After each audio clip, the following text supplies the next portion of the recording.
Pirezidaanti Isaayyaas haasaa waggaa haaraa bara 2023 sababeeffachuun taasisaniin dhimma waraana kaaba Itoophiyaa wal qabsiisee yeroo baay'ee maqaan isaanii ka'u waan akeeku kaasan. Raayyaan ittisa biyyaa Eertiraa haala weerara raawwachuuf taasifamee deebisee haleeluun tasgabbeesseera. Kanaanis gammachuun kiyya daangaa hin qabu. Baay'een boonas jechuun waa'ee waraana isaanii dubbatan. Bara 2022 xumurame keessa lammiileen Eertiraa biyya keessas ta'ee ala jiran dammaqanii fi ejjennoo hin raafamneen qabsoo nama boonsuu gaggeessaniiru jedhan. Pirezidaanti Isaayyaas haasaa isaanii kanaan humna yookaan waraana weerara raawwachuuf carraaqaa ture jedhan maqaa hin dhoofne. Haa ta'u malee waraanni biyyattii raayyaa ittisa biyyaa Itoophiyaa waliin ta'uun waggoota lamaan darban humnoota Tigraay lolaa turan. Waraana kaaba Itoophiyaa keessatti qooda fudhachuu ishee ifatti Eertiraan wanti dubbatte jiraachuu baatus jiraachuun TPLF akka yaaddootti ta'uu ni ibsiti. Yeroo waraanni Tigraay waggaa lama dura jalqabee humnoonni TPLF rokkeettiiwwan gara magaalaa guddoo Eertiraa Asmaraatti dhukaasanii turan. Kunis biyyattiif akka yaaddootti fudhatame. Baatii lama dura marii Afrikaa kibbaatti taasifameen mootummaan Itoophiyaa fi TPLF waraana karaa nagaan xumuruuf walii galaniiru. Waliigaltee kana keessatti garuu Eertiraan hin eeramne. Ta'ullee waliigaltee kana keessa qaamoleen alaa kan miseensa raayyaa ittisa biyyaa Itoophiyaa hin taane naannoo Tigraay keessa akka ba'an hima. Pirezidaanti Isaayyaas ergaa isaanii bara 2022 keessa biyyattiin kooroonaa vaayirasii fi balaawwan uumamaan qoramuu ibsan. Kanneen caalaa garuu dhiibban biyyoota lixaa Eertiraa irratti cimee akka ture ifatti himan. Pirezidaanti Isaayyaas dubbii isaaniin bara 2023 keessa shirri biyyoota lixaa akka itti fufuu danda'u himanii ammas taanaan of eeggannoon deddeebi'uu malee dagachuun hin barbaachisu jedhan. Biyya gaanfa Afrikaa kan taate Eertiraan biyya paarlaamaa heerri akkasumas miidiyaaleen walabaa keessa hin jirredha. Mootummaan Pirezidaanti Isaayyaasis mootummaa addunyaa irraa qoollifame jedhamuun beekama.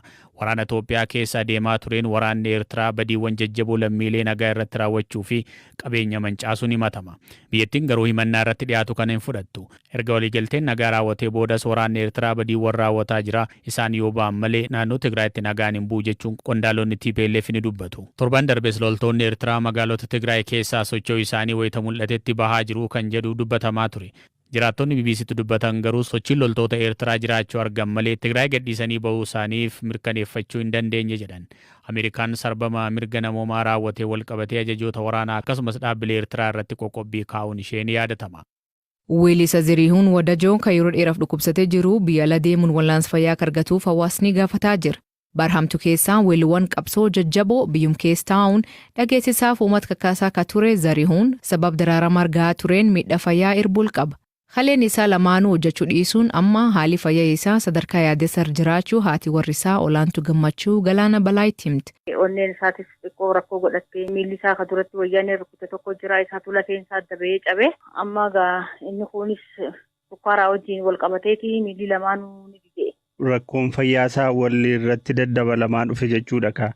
Baay'ee walirra daddabalamee baay'ee akka malee miidhaa jira. Erga gaafa Hacaaluun du'eeti lafarraa hin kaane achumarraa itti daddabalamaa dhufeetuma gaa waggaa dabrellee reestivaalii Adaamaa ciisee ture achirraa sombi isaatis maaliinis rukuttuma qaama keessa jiru kanaatu lafee isaa kanaatu miidhamee nuunjaan yeroo sanas achirraa gaa yaalumaan osuma deddeebisnu xiqqoo nu wayyaa'ee ture eega wayyaa'ee immoo Finfinneetti as deebine boodammoo miilli isaa kan duraan rukutame sunis addaan bahee ni cabee mana yaalatti deddeebisnu osuma janitti boodarra bakka kalee isaatiif feeltee jedhanii amma nutti himan eega nutti himan ji'a 3. Torbeetti yeroo meeqa kaleensaa kan qulqullaa'u? Torbeetti si'a 3. Eessatti wal'aansa kan argachaa jira? Hospitaala Hayaat. Tibba kana namni kalee gumaachuu maatii keessaa argame waan jedhu tokko dhagaa jira. Waa'ee isaa nutti himtu? Egaa maatii keessaa maatiinis obboleeyyanis ni jiru. Ammaaf garuu mucaa isaati saniin kana jettee mucaa waggaa 23 jira. Kammaa yuunivarsiitii barataa jirtu. Ishiitu abbaan koronaa fayyanii lillaadha jechaa jirti. Qorannoon goggodhamee wal'aansa kana raawwachuudhaaf adeemsi deemame jira moo yaadumadha? Yaaduma mana keessatti gaafa osoo nuti duraan nama dho'isinee waggaa kana gaa namni baay'een wajjin lafaa ture. Baay'ee yaaluudhaafis baay'ee uummanni wajjin lafaa ture. Ammallee gaa mana binnallee jedhanii Oromoon walitti gurgurtellee manallee karaa masara dhaabaa fa'aan akkasitti mana tokkollee nu bitanii nuti immoo amma isa booda dhukkube kana ji'a jaaguutuu isa dhukkube kana ni dho'isine nama tokkottuu hin dubbanne maaliif jennaan haala jirus gaanii beektaa. Namatti mijataa miti ammas immoo mana kana bitanii ammas akkam jennee dubbanna jenneetuma bakka asirraa cal'isneetuma manuma keessatti maatuma qoftiitiitu fi ijoolluma gartee hamma tokko warra nutti dhiyaatantu nu gargaaraa jira malee nam tokkollee nu kan quba qabu hin jiru amma gaa dhiyoo tana firraa rakkannee jennaan firraa ijoolluma nu bira dhudhuftuutitu gaa uummatatti beeksifamuu qabaa wanti kun yoo booda rakkoon gartee lubbuullee yoo ka dhufu taate namni nama komotaan namni kun nama aarsaa kaffaleedha. Nama Oromoof dhaabbataa turedha yoo boru gartee akkasitti waan tokko tahee boru gaafii namatti uumaa jaanitti ijoolleen gaadu dubbatanii jennaan amma ifatti bahee uummanni gaadha dhaga'ee jechuudha. Muuziqaan Oromoo fi meeshaa gaddaa fi gammachuu jiruuf jireenya isaa itti ibsatu qofaa miti garcaaluu quuqaa hawaasichaa himaa as ga'e. Weellistoonni sagalee guddistuu qabsoo ta'uun uummanni akka dammaqu aadaa isaanii akka cimsu duudhaa isaa akka jabeeffatuu fi seenaa isaa akka yaadatu hojjetanii jiran jechuun ibsu ogeeyyiin muuziqaa. Haa ta'u malee bardullummaa isaanii yeroo dhukkubsatan gargaarsa dhabuun deeggarsa gaafatan irra deebiin mul'ata. Yeroo hedduu artistootaaf birmaanaan akka taasifamuuf adda durummaan namoota kakkaasuun kan beekamtu gaazexeessituu Masraat Dhaabaa sababa isaa ammayyuu itaanatti himti. Weellistoonni afaan Oromootiin weellisan waa'ee quuqqaa, waa'ee mirgaa, waa'ee uummata isaanii lallabaa, iyyaa, rakkoo fi gadadoo uummataa karaa sagalee isaaniitiin warreen hojjechaa turanidha.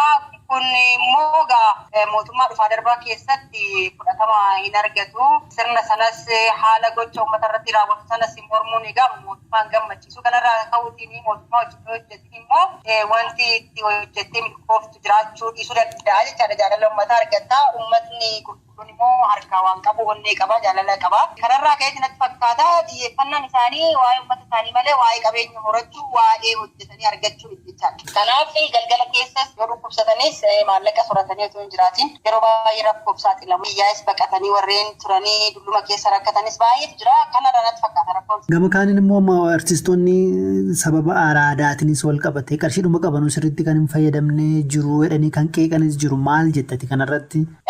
Kun ilma jiraata. Addunyaa kam keessayyuu namni araada garaagaraa qabaachuu danda'a. Garuu qabeenyi isaan argatan, maallaqni isaan argatan sun jireenya isaanii dabarsee jijjiira jedhee yaada hin qabu waan isaan argatan sun jechaadha.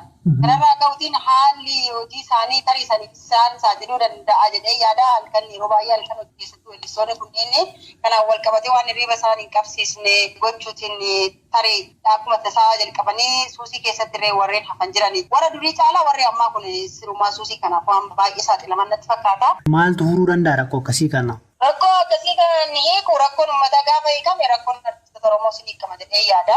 Rakkoon biyyaa, rakkoon Oromiyaa yoo hiikame rakkoon artistis waan hiikamneef hin qabu. Tasgabbaa'ee hojjeta. Tasgabbaa'ee hojjete immoo biyya alaattis hojjechuu danda'a. Waa'ee roorroo qofa osoo hin taane, waa'ee gadadoo qofa osoo hin taane, waa'ee jaalalaas, waa'ee kan biraas dabalanii sirbuu gaafa sana fudhatama argatu.